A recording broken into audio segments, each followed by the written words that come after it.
Welcome to Nasdaq Trade Talks. I'm Jill Malandrino, Global Markets Reporter at Nasdaq. Joining us for the segment, we have Som Seif, founder and CEO at Purpose Investments, to discuss the crypto space and how investors can generate yield in a volatile environment. Som, it's great to see you again. Welcome back to Trade Talks. Thanks for having me, Jill. All right. And what are your thoughts in the digital asset space, given the volatility crypto has experienced over the past few months? That, the big question is, has a bottom been hit, or do you see it stabilizing at any time soon? Well, first and foremost, volatility for, anybody who's been exposed to crypto over the last number of years would be, of course, understanding and appreciative of the fact that this is a very volatile asset. I think people who've come into the asset over the last 12 months, this is all new. They haven't seen, this type of level of volatility. But the reality is that, these are asset classes that move because they're young and immature yet, and they're still figuring out their footings. And so, what we've seen in the last couple of weeks is not abnormal. I think we were anticipating it. The market got a little bit overheated. I shouldn't say even a little bit. I think there was a lot of excess in the system. Investors were very highly levered, high margin, lots of speculation going on in December, and I think that we're just starting to see the air come out of that. I think for most investors, they really have to have a deep thesis on the long-term view of what these assets are and what's actually happening from a technology perspective, to have the perspective of what they're believing in and why they're investing in this space in the long run. And the growth of institutional investment was a key narrative to Bitcoin's rise and for some of the other crypto assets. Do you expect to see the same level of interest and engagement given the volatility? Or to your point, do you think institutions understand how this asset class functions? Well, there'll be some institutions that don't have the long-term commitment because they may have been investing for the wrong reasons. But I do believe, in what we hear from our investors and from investors abroad, is that more and more people are opening their eyes to why this is an interesting and fascinating space to allocate capital to. They are investing for the long term of the actual technology, and they are speculating in fewer reasons. And so I think that there's going to be significant capital increases towards the space, and of course that's a positive, I think, overall. And I think that we're only scratching the surface of the number of investors globally that will start to allocate to crypto. I think 2021 was an important year for that, and I think over the next number of years you're going to see substantial increases in that, both at the retail, institutional, and ultra high net worth space. And Som, tell us about the new yield ETFs and carbon neutral ETFs out of Purpose. How do they work? Sure. So first, the carbon neutral one's actually not new. It's a expansion of our successful Bitcoin and Ether core spot strategies.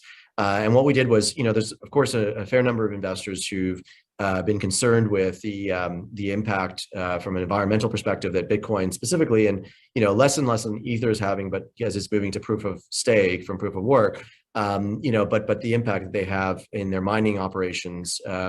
And so, what we did was we created a carbon neutral class, which effectively is, a very well-structured exposure that we offset the net exposure of the portfolio against real live carbon neutral projects.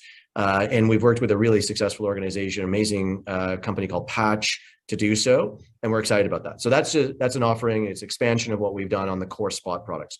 The yield strategies are actually new products, and really what they're taking advantage of is what we're seeing today, which is a fair amount of the known volatility in these assets. And so they're owning spot Bitcoin and Ether, but what we do is then we actually write options, so call cases put options, to generate value. So if the market is going sideways, going slightly up or going down, we'll actually be able to participate in creating value for our investors. So it's a nice way, for maybe more moderate way, for investors to participate in Bitcoin and Ether and generate a nice attractive yield. And if these assets go sideways or relatively sideways for some period of time but have volatility, I think that these will be very attractive returns for investors. And let's talk about active versus passive investing in the crypto space. Which style tends to relatively perform in this type of market? Well, first, I think investors have to always think about what they're trying to get exposure. So if you believe in the long run, you want to have exposure to crypto. A long-term spot perspective, passive approach is important. What we think that, as we know, you have to have, of course, a lot of patience, and you also have to have a lot of understanding of the volatility that's very difficult for some people. So there is benefit in active strategies. So we've brought both, of course. We lean towards for retail investors and institutions to be able to blend the two, have a spot beta, but also add some active elements to it. and exposure. So I think that that's a very important thing. It gives you different exposures overall. And when things are going really well, you participate in the long betas. And when things are going sideways or even just, moderately well, active can play a really good value for investors. And so by extending the product suite to include them, I think we've been able to give people a little bit more diversity in their ability to build a great portfolio. Can U.S. investors participate in purpose funds?